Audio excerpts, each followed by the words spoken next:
Good morning, everyone. Thank you for coming out here in beautiful Windsor today. I'd like to say a special thank you to all our local Windsor building trades friends who are here today, incredible union partners who have joined us this morning. I'd also like big round of applause. They built this province, the proud workers who've built this city. And I'd like to thank our incredible Ontario PC team here, Tony Francis, Andrew Dowie, and Anthony Liardi, who are incredible champions for this Windsor region. They're delivering in a big way for this community. Premier Ford and I are honored to join you here today in full view of the Ambassador Bridge, a testament to what we can achieve when we work together, a testament to the Ontario workers. Today we're coming together in the face of unparalleled challenges. The impact of tariffs will be felt the most in construction and manufacturing sectors. And in the face of economic uncertainty, we know that many of you have concerns. What's going to happen to my job? How will I be able to afford groceries and put food on the table? What does this mean for my children looking for their first job? While we don't have a crystal ball that can see into the future, we do have a Premier that is squarely focused on protecting workers and Ontario jobs. He has helped guide us through challenging times before, and we know he will do it again. And when it comes to this Premier, it's action, not just words. It's this Premier that has invested more than $1.4 billion to train over 600,000 workers. Better training, better jobs. And it's this Premier that has made the choice to not just invest in training, but in training halls.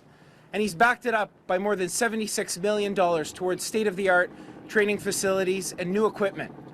But it's not just an investment in buildings. It's a bet on the people who bring these buildings to life. A bet on Ontario workers. And that bet is one we will make today, it's one we'll make tomorrow, and it's one we will make for 4 more years. And that's why, folks, we're here today to seek a mandate to protect Ontario workers and to protect Ontario jobs. Because when I look across this audience here, I see builders, I see doers, I see people who create something from nothing, who take an empty plot of land and turn it into a place to call home. People who harness the power of our resources to heat it and enable the infrastructure that connects all of it.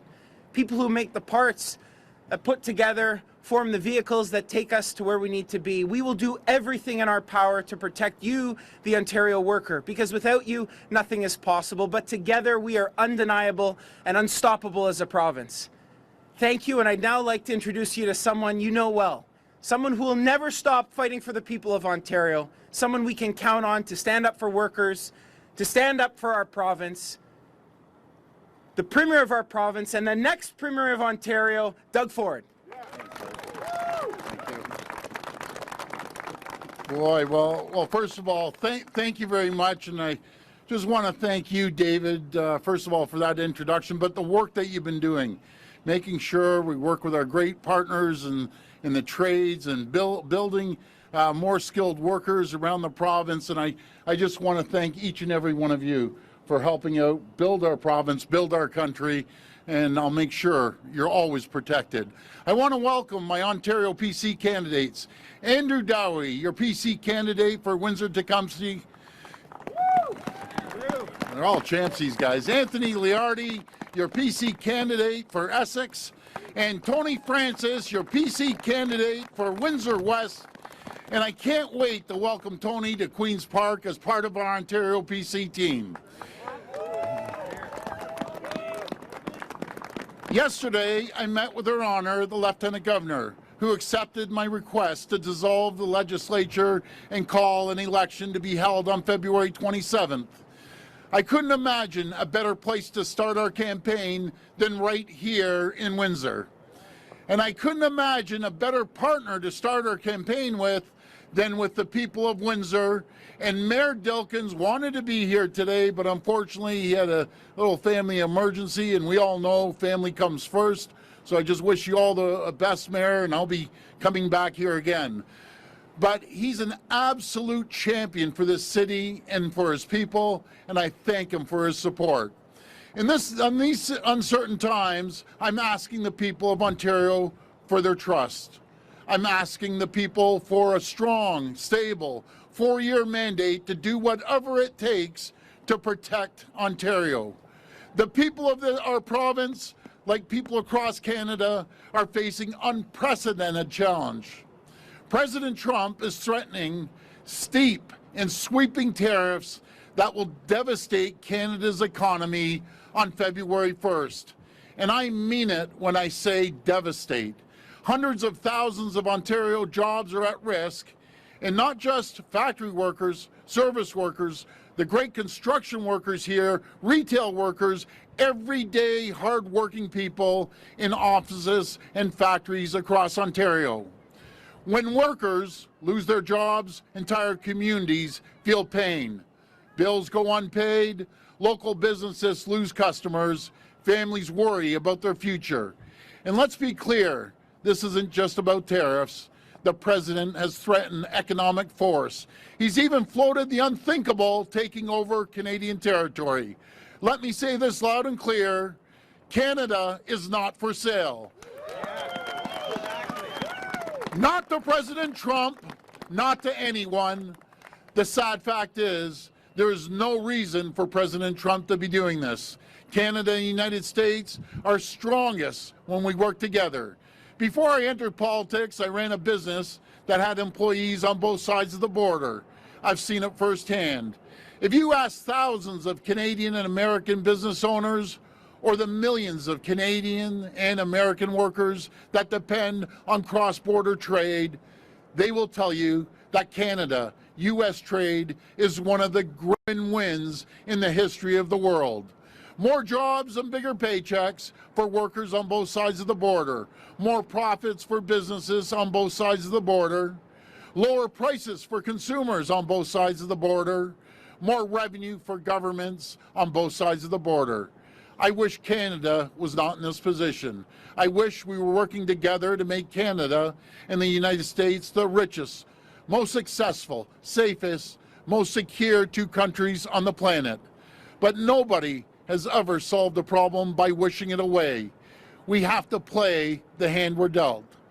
To protect Ontario and Canada, we need a strong leadership that is prepared to do whatever lies ahead. Despite the chaos we now see in Ottawa, I made it very clear that our government will rise above politics and partisanship to work with any Prime Minister to keep Ontario and Canada safe.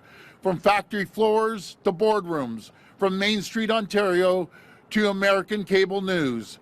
I've gone and will continue to go anywhere and everywhere to make the case for Ontario, for Canada, and for America to work together once again. I continue to hope that cooler heads will prevail, that the Trump administration will pull back from these tariffs. But I'm also a realist. We have to prepare for the worst. We're entertaining a period of unprecedented economic risk and lengthy negotiations against President Trump and with the federal government and other provinces. During this time, the government will need to move fast. Responding to the challenge will demand enormous action that was never considered as part of our current mandate. We'll redouble our efforts to build Ontario's economy.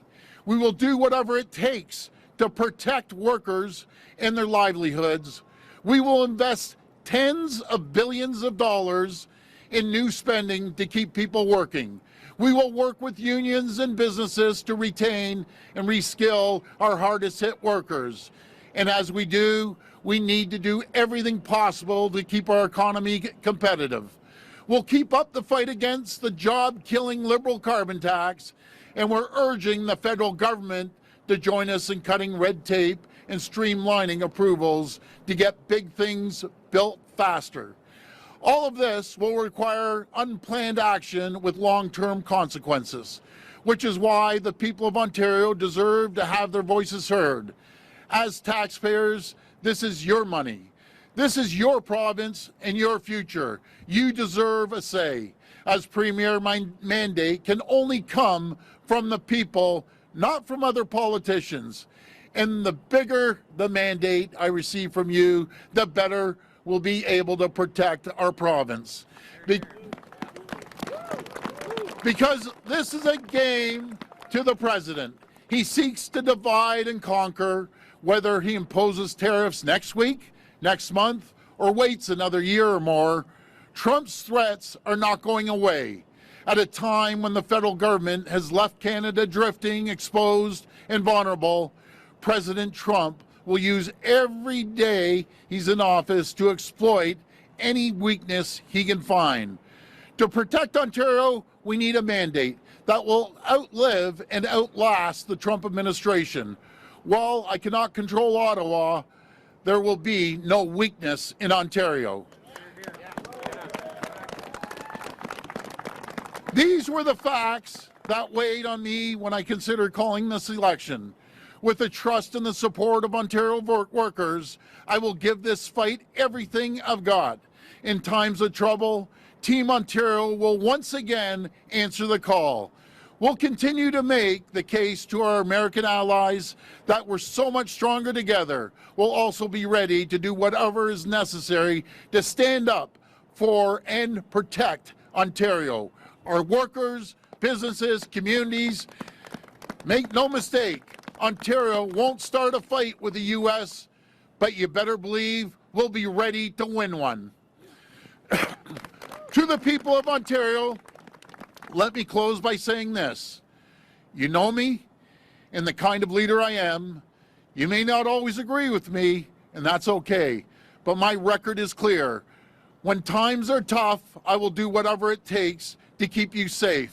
I will work with anyone, and I will stand up to anyone in order to protect our province and our people. I'm prepared to do whatever is necessary and whatever it takes to protect our jobs, businesses, families, and communities. That's why on February 27th, I'm asking for your vote. I'm asking you for a stronger mandate by electing your local Ontario PC candidates. The stronger the mandate, the better. And together, we will protect Ontario. Thank you, and may God bless the people of Ontario. Thank you so much. Thanks, guys. Thank you. We will now open the floor for questions from the media. Please come to the mic and state your name and outlet. Just a reminder, it's one question and one follow-up. First question.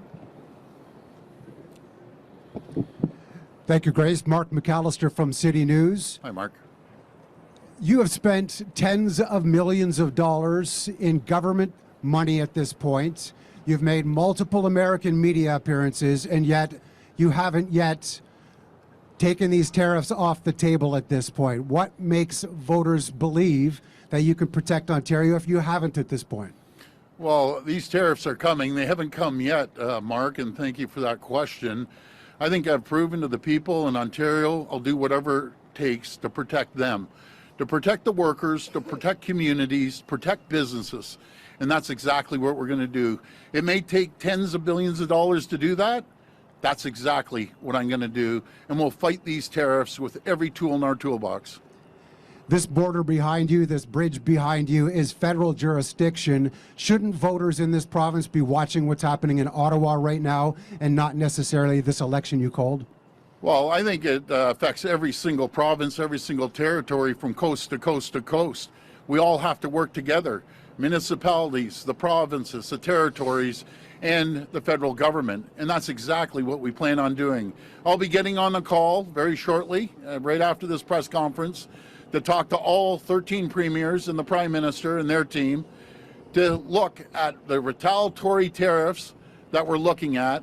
But I can tell you one thing, we will do whatever it takes to protect the people of Ontario. Good morning, Rob Ferguson, Toronto Star. Hi, Rob. Good morning. You boasted Friday and again today that you're the best candidate to protect Ontario from Trump tariffs, but the Financial Accountability Office revealed Monday that your convenience store beer deal is costing several more times than you promised, into the hundreds of millions. Why should voters believe you're better than Trump at the art of the deal? Well, first of all, I appreciate that question, Rob. You know, that's what the people want. We're the only jurisdiction in the world that didn't have it. This is about convenience. This is about creating tens of thousands of jobs in convenience stores and retail stores, and they don't put down how many jobs it will create. They don't put down the close to $1 billion of economic growth that we're going to see when we do this. I don't believe in big U.S. corporations having a monopoly on our beer. I believe the people should have a choice in the convenience. If they want to grab a beer at a grocery store while they're grabbing a steak, God bless them. Good for them. But we're going to be like every single other jurisdiction in the world, that adults can go in and actually buy beer and wine in the convenience or local retailer. But what are people to make of that deal? It costs, like I said, like 4 times more, like almost 800 million more, or 600 million more than you said it would. That's like $600 million. Rob, let me tell you. That's a lot of money. I was protecting the beer store workers, but what they aren't saying is the hundreds of millions of dollars in economic development that it is going to create. More jobs, more opportunities, convenience for people. That's what we're doing, and so far it seems to be working out extremely well, talking to the convenience store owners and the retailers.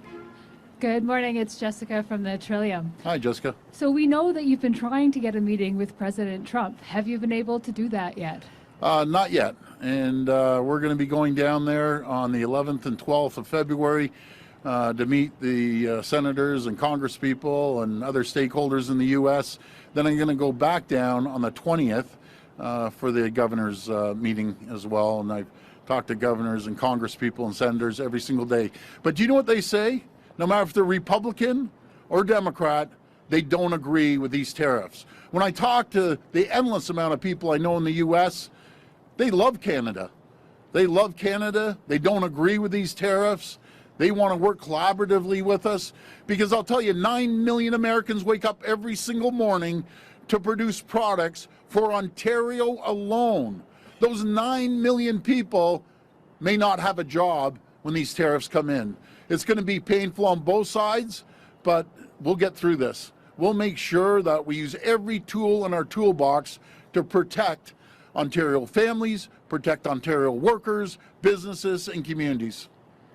To follow up on that, you said it would be a disaster if the other party leaders sit down across the table from President Trump, but what makes you think you'll have the chance to, and did he meet with you during his first administration? No, I never met with him in the first administration. I just feel very simply, we have a stronger team, we have a brighter team, we have stronger leadership, and we'll sit down with the representatives, and if we have an opportunity to sit down with President Trump, we'll do that. And we'll lay it on the table that we're so much stronger together. We're stronger when they need our critical minerals. They're stronger when they use our crude oil. They're stronger when they use our aluminum, our high-grade nickel, our potash, our uranium. That's what I'm going to tell them. And we want to ship them more.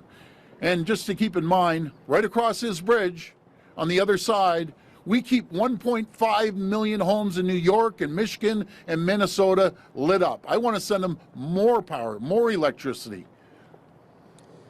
Morning, Doug. Liam Casey with the Canadian Press. Hi, William. The FAO says it's costing the province more than $600 million to get beer and wine into corner stores a year earlier than you planned. Do you regret any of that now, considering we would have $600 million more in our back pockets to deal with these tariffs? What I'm happy about are convenience stores are making a little more money. They're hiring more people. Retailers are hiring more people. The convenience for someone to go in and buy some groceries and actually be like everyone else in the world and maybe pick up a bottle of wine or a case of beer. That's the convenience right there. And we're going to do everything we can, make sure that we're competitive. And that's exactly what we're doing. We're making ourselves more competitive. And we want to get the beer the same price as Quebec.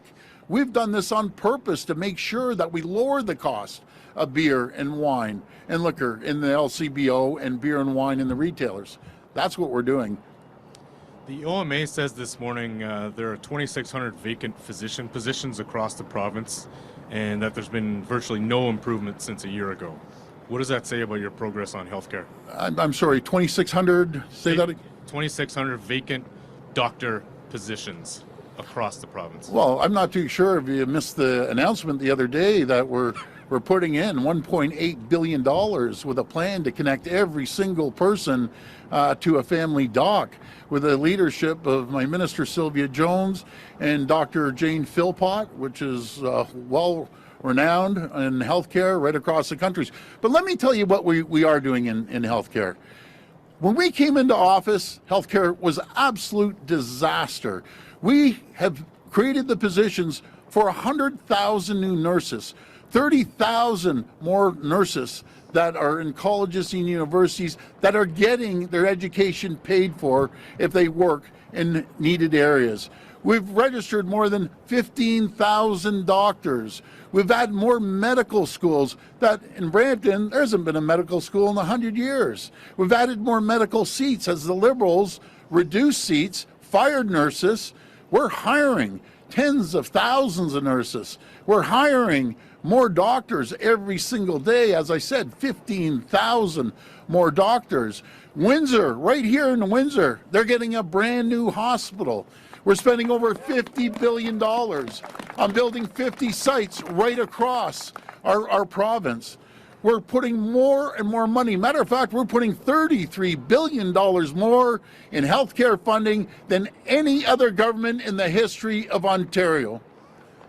That's what we're doing for healthcare.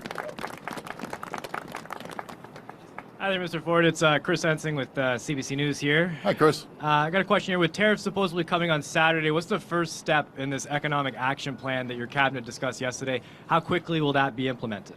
Well, first of all, let's see the tariffs come. And after our conversation with the premiers and the prime minister, we're going to put retaliatory tariffs on right away. But we have a strong plan to spend tens of billions of dollars. And until I see what areas and what sectors are affected, I can't just come up with an area that might not be affected.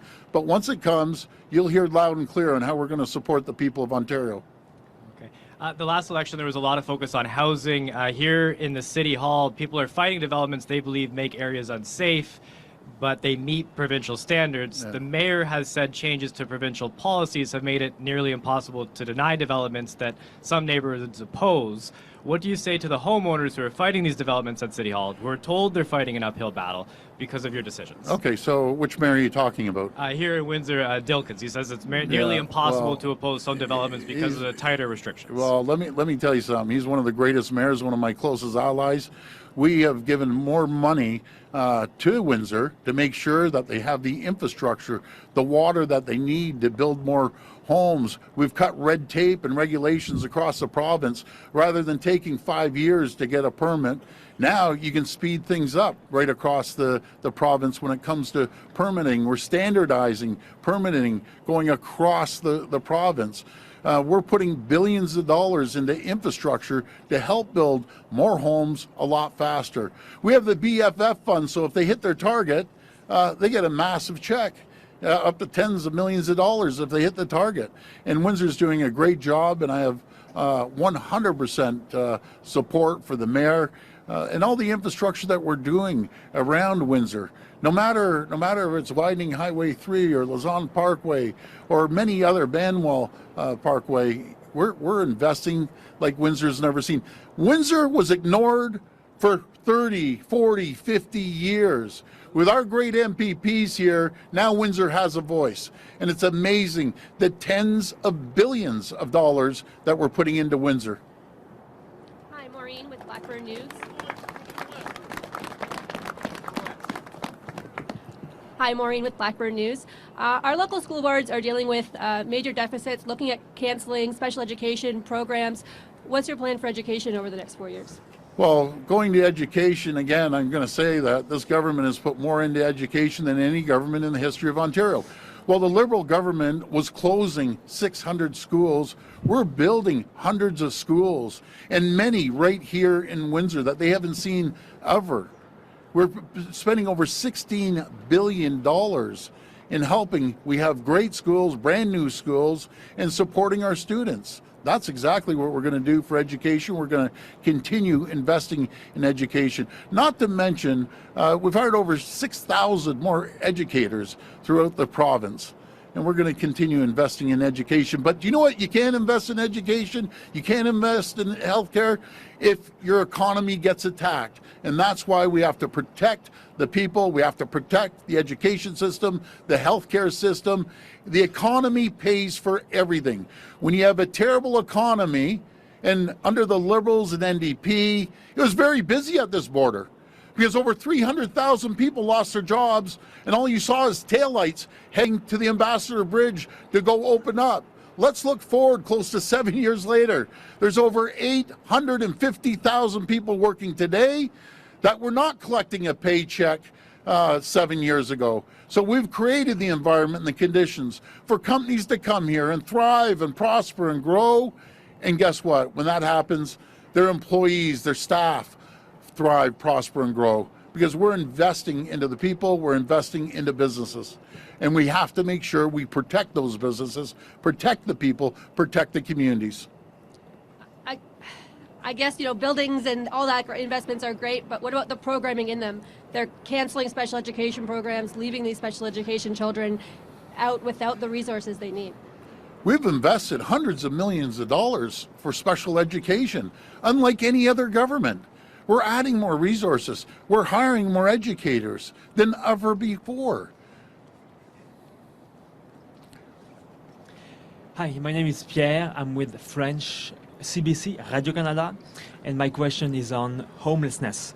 It's an issue here in Windsor. Shelters are close to be full. In London, it's the same, and shelters ask for more resources. Yeah. So, what is your response? Well, again, I'm going to keep telling you, there's never been more of an investment in homeless folks than what we've invested. We've given tens of millions of dollars into this area to make sure that we get their people shelter, we get them fed. But most importantly, we're spending tens of millions of dollars training them in many different categories, skilled trades, to get them back on their feet, that they can go out there and get a job and have a paycheck and have a rental condo. That's what we're doing. It's all about making sure we support these people and getting them back on their feet. The best thing we could do for them is get them a good paying job. This will be the last reporter. All right, I better make this a good one, eh? Bob Belichico, CTV News. Actually, this one's out of Toronto. I hear that the taxpayer rebate checks are bouncing at RBC. So I don't know if you've heard this, but any reaction to that? No, something. I don't think checks RBC is the issue. But when you send out, I think close to 10 million checks to put back into people's pockets, addresses change. Unfortunately, some people pass away. They still have the information. So if you filed your taxes in 2023, then you're getting a rebate of $200. And if you have kids, they're getting $200. But you have to file your taxes in 2023. We do have a hotline set up for people that if they've moved or if they have an issue, they can call that hotline. But I'm getting endless calls thanking us for giving back the people's money. See, this is the difference between ourselves and the other parties. The other parties, no matter if it's Merritt, Stiles, or Bonnie Crombie, they believe it's their money. They believe that they should hike taxes. We believe differently. The money that we're giving back are the people's money. It's not our money. And we're going to make sure that we continue putting money back into people's pockets, no matter if it was reducing the 10.7 cents on the gas tax, and we're still waiting for the federal government to get rid of that terrible, nasty carbon tax, or making sure that we're getting rid of tolls and putting more money back into people's pockets, making sure we have one fare so someone can hop on the GO train, go into the city of Toronto, hop on the Toronto Transit, hop on the Mississauga Transit, on one fare. We believe that when you put money into people's pockets, they're going to stimulate the economy. The worst place you could give your money is the government, because they know how to waste it, I'll tell you that.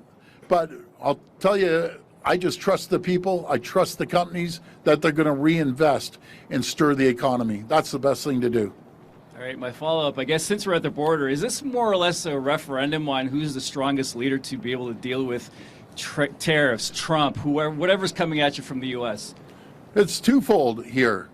Is leadership leadership and leadership? And who do you trust to take care of the people of Ontario and the businesses and the workers when times get tough? And they're going to get tough. Do you trust the other parties that all they believe is tax and spend?